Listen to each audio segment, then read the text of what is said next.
Hello and welcome. You're watching NewsX and I'm Megha Sharma. The Lal Street has given a resounding thumbs up to the interim budget. The sentiment in the Indian stock market is robust. Nifty hit a record high of 22,126.80 points today. Sensex also gained 440.33 points. The Finance Ministry's tight lid on the subsidies and its focus on structural reforms has kept the domestic equities buoyed. Let's start this conversation. Dr. Sharat Kohli on the telecast with me. Dr. Kohli, you know, a big resounding success is what it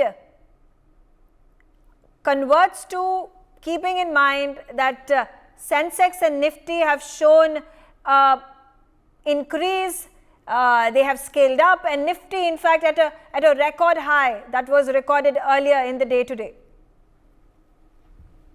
And good evening to all the NewsX viewers. You know, incidentally, I was watching the markets very closely when the budget announcements were going on. And, you know, it so happened that, it always takes a while for the market operators to absorb the announcements of budget. So I remember saying this on one of the digital platforms yesterday, that because yesterday when the market was reacting negatively for a short while and not too far deep into negative. So I said that I thought the market is going to understand this budget, these announcements. It is gradually going to get into their skin, and then will come the positive reaction. So there were a lot of reasons. There were some global cues also, because there was some initial knee jerk about the American Fed caution given. But then finally, I think the market operators believe that the Fed rates will ultimately, they will have to be doing a soft landing. They will have to come down. But as far as the Indian cues are concerned, you know, with such a growth-oriented budget, such a vision-oriented budget, a budget which shows you direction up to 2047 for the Amrit Kal, a budget that shows you that India is heading towards becoming a developed economy, a Viksit Bharat. I think it was only natural for the market to react. And if you ask me, the biggest takeaways, Megha, which the market has absorbed, because I follow the markets very closely. In fact, I do a market analysis also on and off, fundamental analysis, not technical, but I do fundamental analysis. Main reason was fiscal consolidation. I think that anybody who understands country's balance sheet would appreciate the importance of fiscal consolidation, with a target of 5.1% in FY25 and 4.5% in FY26. I think can bring cheer to any investor. One, middle class housing. You know, that was always missing. Middle class used to grumble about the fact that we are the ones who are ignored. You know, it's either the elite who take the benefit or the poor who take the benefit. About 45 to 50 crore Indian middle class. I think they have something in hand. And another big takeaway, Megha, the capex, 11,101 crore. The capex Sagan, I call it. The figure looks like Sagan. You put that in the envelope, you know, when you go to somebody's wedding or some function, that 11,111,1. I think that in the situation where this was an interim budget, and in a situation where the government is striving to keep the fiscal deficit within limits, I think this is a big announcement. So there is no looking back. And I must tell you that a single rupee spent on capex has got an 8-to-time multiplier effect, whether it is large industries, MSMEs, poor, middle class, any infrastructure drawn can have a magical effect on the economy. So I think all these combined, there were the host of announcements, you know, from Lakpati Behena to so many things, you know, Lakpati Didi to so many things. I think, but the biggest takeaways are these. Railways, another focus area. And all these announcements are ultimately going to percolate into benefits for the industry. And stock market is about industry.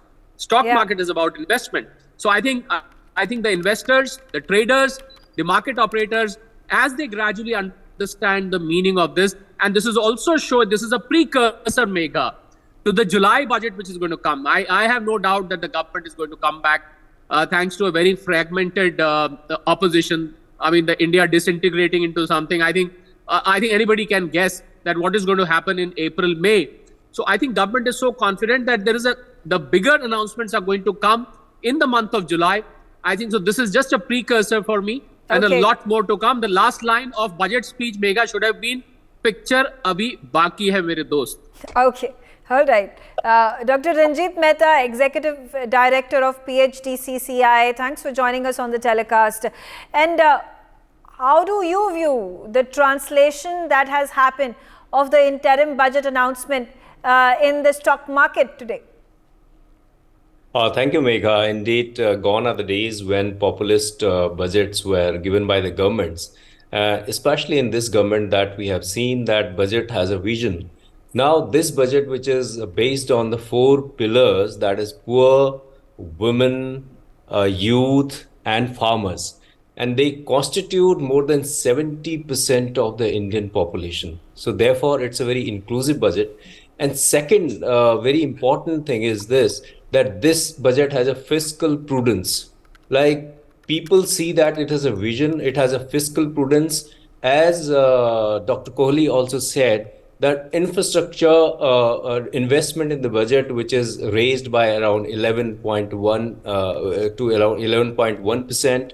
I think these are the things which have already given a vision for the Vikasit Bharat by 2047. And secondly, the most important thing in this budget, what we have seen is there has been a focus on research and development. Also, there is a corpus fund of 1 lakh crore for this.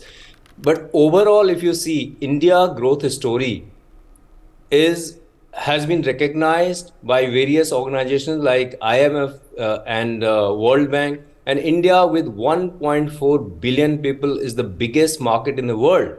And the kind of things that are happening in India, which remains the fastest growing in the world. So people are coming, FPIs are investing in India. They have confidence because we have a political stability. Okay, The environment in India, there's a lot of political stability. And secondly, our judicial system, they have a faith in Indian judicial system. And third, very important thing today, when India has committed to be net zero by 2070 and also to reduce the carbon emissions by 2030, that means it is just not a talk. We can see the kind of focus on the green transition, on electric vehicles. All these things are being viewed by the investor in a very, very positive way. Therefore, they do not have any hesitation in putting their money into Indian market, which is very, very stable. Absolutely. Absolutely right. And important points made over there. Professor Madhav Nalupat, when you take a look at the larger picture, there has been a lot of disgruntlement, there has been criticism, there have been brickbats that have been shared by the opposition to the government over the budget. Now, when the markets speak for themselves and they are in contrast to what our opposition parties say about the budget, it clearly shows what the sentiment is, whether we are talking about industrialists or traders, or for that matter people on the ground whose verdict is very soon going to be seen in the Lok Sabha election. Megha, you're quite right, and I must say that I compliment our previous discussions. The fact is that it is perception that drives the market, and if the perception of within a country, if a perception outside the country is negative, that the country is headed in the wrong direction, the market also follows that particular perception. On the other hand, when the perception is clear that the country is on the right track, and if I may say so, this budget clearly shows that so far as the government is concerned, the long term is what is important. No concessions were made to populism whatsoever in this particular budget. And that, honestly, is a very refreshing situation because of the fact that this shows that there is a determination to ensure that a continuation of structural reforms that are essential to double-digit growth. So what this budget indicates is definitely the promise of further deregulation, the promise of smart regulation, so that regulation that incentivizes growth rather than regulation that stifles growth, as we have seen in previous decades so often, that becomes the norm.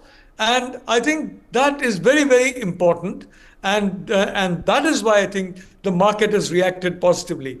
I quite agree with the two previous discussions. A lot of it is based on the perception that the reforms that we are seeing, especially in the last 3 years, if I may say so, and I've been watching this very carefully, will definitely continue into the next 5 years and 10 years. I think that perception of onward forward movement, onward upward movement, has been a very important factor in this rise in the stock market. Absolutely right. I'm going to again come back to Sharad Kohli, and there is not just domestic infrastructure that has been the focus area of the government of India.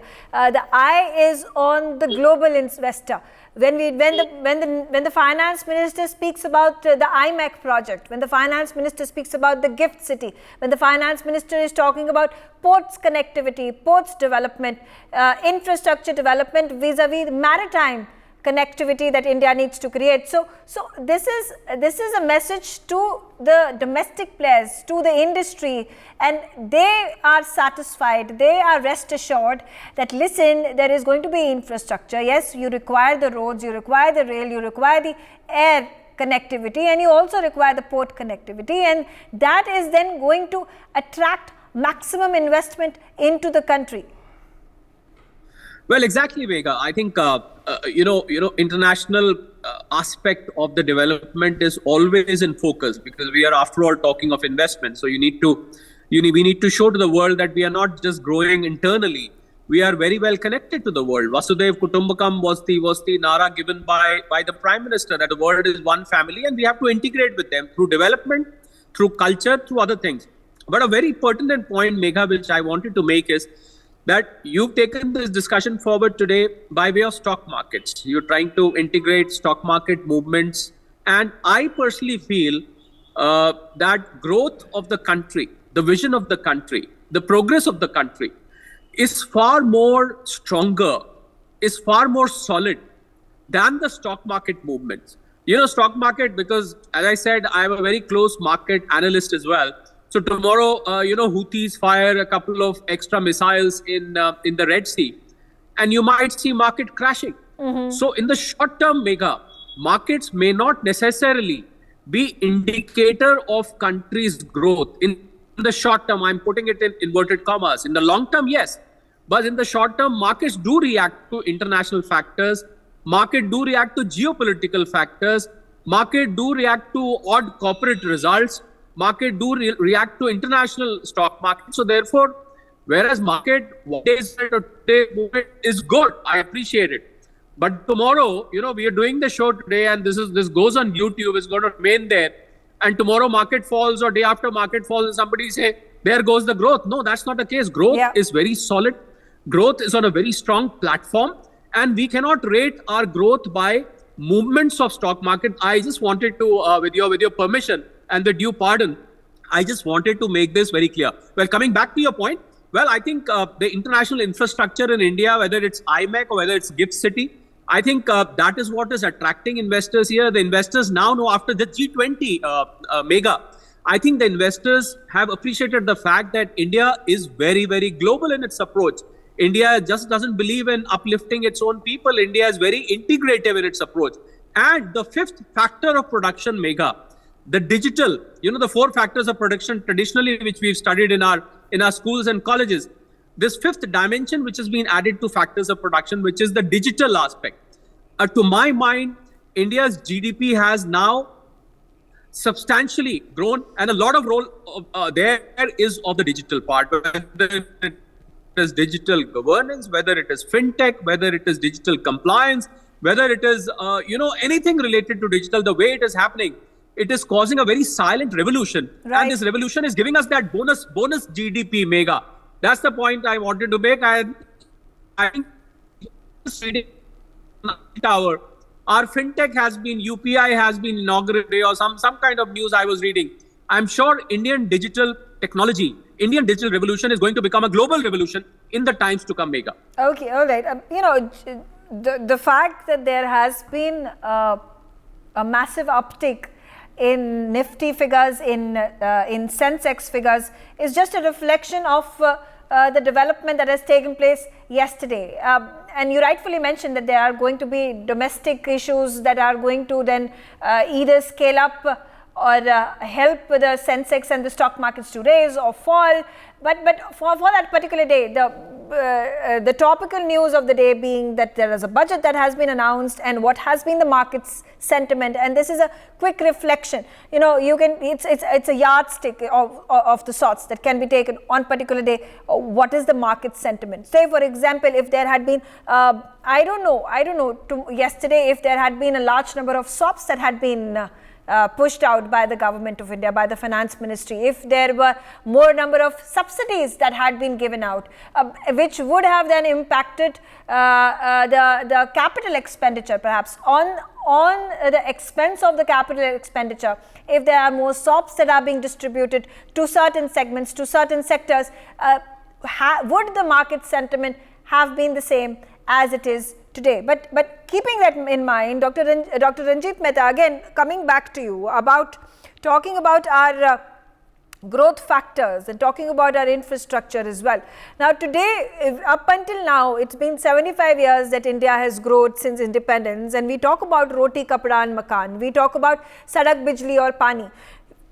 Is there now a transition that India also takes a look at, maybe at a pivot point where while these 6 fundamentals are important for India's growth, there is also parallelly another growth that is happening at an exponential level, which is, as Sharat Kohli said, you know, digitalization. We talk about infrastructure. We talk about, like I said, port connectivity, international arenas of connectivity that India is now building.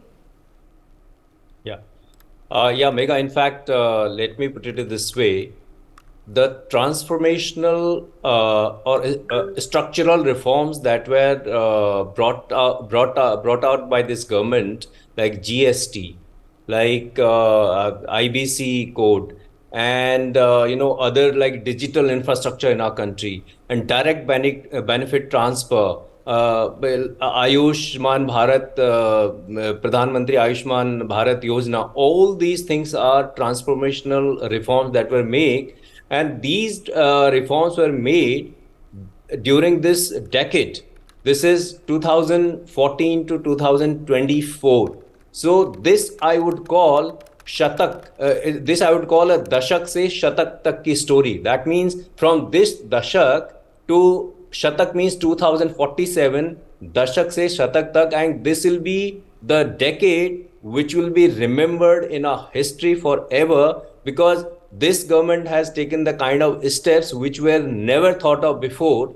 And secondly, the market or any investor who is investing in any country, then in that case, fiscal prudence is what they see, and the kind of futuristic growth they see in our country, that all is visible for everyone in our country. And it is about leadership. Any country which doesn't have money, they can borrow it. But if the leadership if there is a leadership dearth in any country, then that country cannot progress. But fortunately, we have a prime minister who is a true leader, who has really galvanized the people. And after G20, we have seen that how people are looking at India growth story. All these things have been transformational and structural changes, the kind of structural reforms that were brought out during this period. This is the reason that people are very confident. They have a trust in Indian banking system, in Indian political system, and India, which is the largest democracy in the world. Right. So, yeah. Right, absolutely. Professor Nalapa, then another question, do you think it's besides the point that our opposition is so fragmented? I don't know, what is your guess? Had our opposition been strong enough, united enough, could it have given a tough fight to the BJP? Or at this point, BJP is at such a position that nothing would move it in its path to win the election 2024? Megha, I'd like to say that I'd like to keep clear of politics. And it does definitely look as though the ruling party will come back. And I think they have a very strong case for coming back. Having said that, I want to point out that over the last 5 or 6 years, India has become a platform where, in fact, global leaders in industry are looking at as an inevitable location to situate production units. What China was in the 1980s and 1990s, I mean, all the major producers in Japan, in Taiwan, the United States, you name the countries, they all went there because they felt that this was inevitable that you locate there because of the innate strengths at that point in time. Today, the country that has got those innate strengths, including, if I may say so, a very clear direction at the top leadership led by Prime Minister Modi, is India. So I am expecting a huge amount of inward investment. Okay. I'm expecting global giants, for example, Apple, TSMC, all these companies that basically, set up a shop in China and have majorly been producing the Tesla. I'm expecting all of them to start locating more and more of their production in India over the next few years. And it's already happening. There are a number of talks, there are a number of agreements that have happened, particularly when we take a look at Tesla, we take a look at Elon Musk. We have a number of these Apple plants that have been set up in Tamil Nadu, in Karnataka. We have the semiconductor plants and Vedanta and a number of Foxconn deals that have been cracked. So moving in the right direction, we have the evidences, the proofs to put this statement in credibility. Quickly then, Dr. Kohli, again, the question I'm going to ask, because we're talking about economics, we're talking about how the India economic growth story is moving forward. But I want to take a political turn and say, has the Modi government done enough that it warrants it to win the 2024 election? Megha, nobody can score perfect 10. I mean, if we say there are still challenges which our country faces, although we don't have any count of unemployment, but some kind of unemployment still exists. We can't say that all the entire lot of working force is today employed and satisfactorily so. That's not the case. Inequalities of income and wealth still exist. Agriculture sector is not entirely into profits. There are, those long and deep-rooted problems which plague the country, which have been there since independence. So we can never say that they have done enough, but at least they are moving in the right direction. The intent is clear. The top brass of the government is corruption-free. I put in inverted commas the top brass because at the grassroots level, at the lower level, at the clerical level, at the lower level, I mean, you keep hearing about things here and there. So you can't say that enough has been done. But I think the people, the mandate, the electorate of the country has realized that this government has got fair and honest intent. The leader at the top is strong, powerful, and very resolute. He knows what to do. His brain and his action, they are related to each other. The people that work with him closely, those people have similar intent. And they work as per his directions. He works selflessly. I think it is that is what matters, because people do understand that Rome wasn't built in a day. You can't remove the problems of this country overnight. I think what took 65 years to probably get to worse cannot be set right in 10 years. At least give it 15, 20 years, because the problem, as I said, are very deep rooted. But then we are moving in the right direction, Megha, is what I wanted to say. Absolutely. All right. On that note, I'm out of time, but I thank all of you for joining me on the telecast. For more such videos, subscribe to the NewsX YouTube channel, hit the bell icon.